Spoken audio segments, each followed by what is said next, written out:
Olá, olá, seja muito bem-vinda, seja muito bem-vindo à Psicóloga em Casa e a mais um episódio neste canal da Psicóloga, da Psicóloga em Casa. Eu hoje vou falar do poder do não e começo por te fazer a pergunta se és daqueles pais que acha que uma criança precisa de ouvir o não, porque vai ouvir muitos nãos ao longo da vida e vai ter que saber lidar com isso. Portanto, é bom que se habitue ao não rapidamente e que aprenda a lidar com ele. És desses pais que diz muitas vezes não porque acha que a criança precisa do não? O não faz parte da educação? Pois bem, o não faz parte da educação na medida em que nós temos que ensinar os nossos filhos que não se pode ter tudo na vida. No entanto, eu posso ensinar isto sem dizer o não. E sabes porquê? Porque a palavra não, o não em si, não é eficaz, primeiro, e segundo, tem um impacto muito negativo na relação que tu estás a criar com o teu filho. Portanto, o não não resulta, o não não é eficaz, o não não se deve dizer, ok? Então vamos por partes. Primeiro, quando tu ouves o não, pensa lá tu, quando tu queres alguma coisa e te dizem que não, como é que tu te sentes? Como é que tu sentes, e és adulto, atenção, mas qual é o impacto do não em ti? Sentes-te frustrado? Se calhar desiludido? Provavelmente vais ter ali uma sensação que às vezes nem consegues explicar, até lá está, dependendo do não e dependendo da pessoa por quem é dito, pode ter um impacto, provocar em ti uma emoção mais intensa ou menos intensa, portanto às vezes é apenas pronto, ficar um bocadinho triste por não conseguir, outras vezes é uma desilusão, outras vezes até pensas, mas quem é que ele pensa que é ou ela pensa que é para me dizer que não? Era o que faltava, ok? Isto é a tua interpretação como adulto. Então imagina uma criança. Uma criança, recapitulando o que isto já foi dito em episódios anteriores, uma criança que não sabe, que não tem o seu aparato aqui em cima, o seu cérebro totalmente desenvolvido e, portanto, tem dificuldade na autorregulação, no autocontrolo, na impulsividade que apresenta, então, em controlar a sua impulsividade, então, ouvir um não vai ser algo muito frustrante para essa criança, porque ela não vai conseguir lidar com isso. Portanto, o primeiro ponto é este de a criança não tem ainda capacidade para lidar com esse não. Então, a frustração, a desilusão vai ser muito mais intensa, vai ser muito mais intensamente vivida pela criança do que por ti enquanto adulto. E depois, tu não estás a ensinar a lidar com o não. Tu apenas estás a impor o não. E esse não vai alimentar no teu filho um sentimento de rejeição. Tu estás a rejeitar a sua voz, a sua palavra, a sua vontade. Uma necessidade que para ele é uma necessidade, para ti pode não ser, mas para ele é uma necessidade. Então tu estás a rejeitar. O não está muito associado ao sentimento de rejeição, ok? Então, isto é o impacto que tem na tua relação. Mas, indo um bocadinho mais além, e eu vou fazer um exercício contigo, que é, eu vou-te pedir para, por favor, eu não quero que tu penses, por favor, não penses num elefante amarelo às bolinhas cor-de-rosa. Não penses no elefante amarelo às bolinhas cor-de-rosa. Qual é a imagem que tu tens neste momento na tua cabeça? O elefante amarelo às bolinhas cor-de-rosa, certo? Porquê? Porque o nosso cérebro funciona por imagens e não processa o não.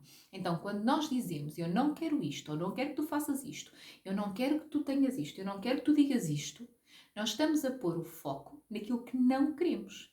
Portanto, nós estamos a dirigir a atenção da criança precisamente para aquilo que nós não queremos, ou para aquilo que ela pediu e nós não vamos dar. Então o não não funciona. Dizer não quando nos é pedido alguma coisa vai ter um impacto de rejeição, de não ser ouvido, de ser negado alguma coisa. Hum, Quando nós damos uma ordem a dizer o que não queremos, não quero que tu faças isto, não quero que tu digas aquilo, não quero que tu não sei o quê, vamos colocar a atenção da criança nesse não. O nosso cérebro funciona por imagens, então o nosso cérebro vai primeiro ter que ir buscar a imagem, por exemplo, o elefante cor-de-rosa, as bolinhas amarelas, já não sei quais foram as cores que eu disse, vai ter que ir buscar essa imagem para depois processar o não. A imagem que fica é a do elefante, aquilo que nós não queremos. Então, eu vou dar aqui um exemplo mais próximo, se calhar, da tua realidade. Se eu disser, eu não quero a sala desarrumada, qual é a imagem que fica na cabeça? É a sala desarrumada. Então, eu não posso dizer eu não quero a sala desarrumada. Eu posso dizer eu quero que arrumes os brinquedos depois de brincar.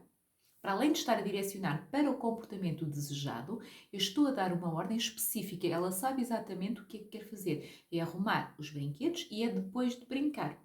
Portanto, ou vamos imaginar como é que tu podes, num pedido, que tu queres dizer não sem dizer não. Portanto, eu vou dar aqui dois exemplos. Portanto, o não aplica-se a duas situações. A pedidos que eles nos fazem, nós não queremos ou não podemos aceder, e a dar orientações daquilo que nós não queremos, quando damos uma ordem, uma orientação. Eu prefiro a palavra orientação porque dar uma ordem é muito autoritário e eu não gosto dessa parte. Então, quando eles nos fazem pedido, exemplo, mãe, posso comer bolachas? Posso comer bolachas? Isto antes do jantar, claro. Qual é a nossa resposta? É óbvio que não podes comer bolachas antes de jantar. Depois não comes nada. Isto é o nosso discurso, não é? Não. Claro que sim, meu amor. Põe aí as bolachas, que depois de sobremesa já tens aí à mão para comeres. Então, eu digo que sim, mas aplico as condições. Mãe, eu quero um gelado de chocolate. Eu quero um gelado de chocolate, de baunilha e de morango. Com estes sabores todos.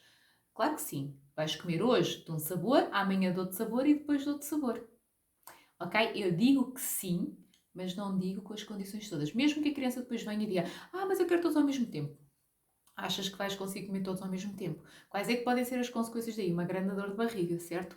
Então, e perdes muito tempo a comer e depois derrete. Se calhar é melhor guardar que assim até tens todos os dias um gelado.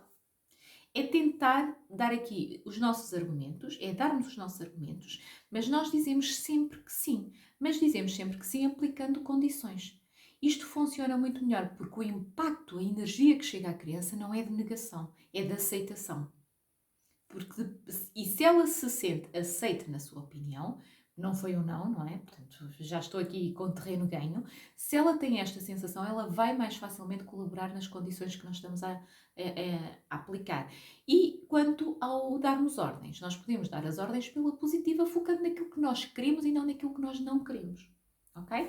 Portanto, este é o poder do não.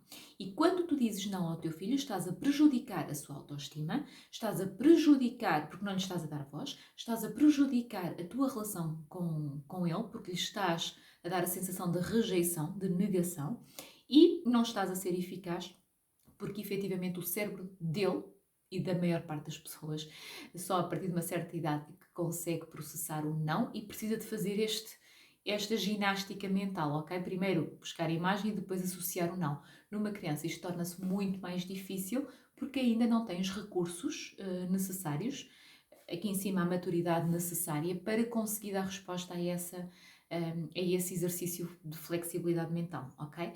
Portanto, pensa realmente, da próxima vez que fores prontinho para dizer o não, pensa duas vezes e vê como é que podes dizer sim para dizeres o teu não, ok? Obrigada por estares desse lado e até amanhã.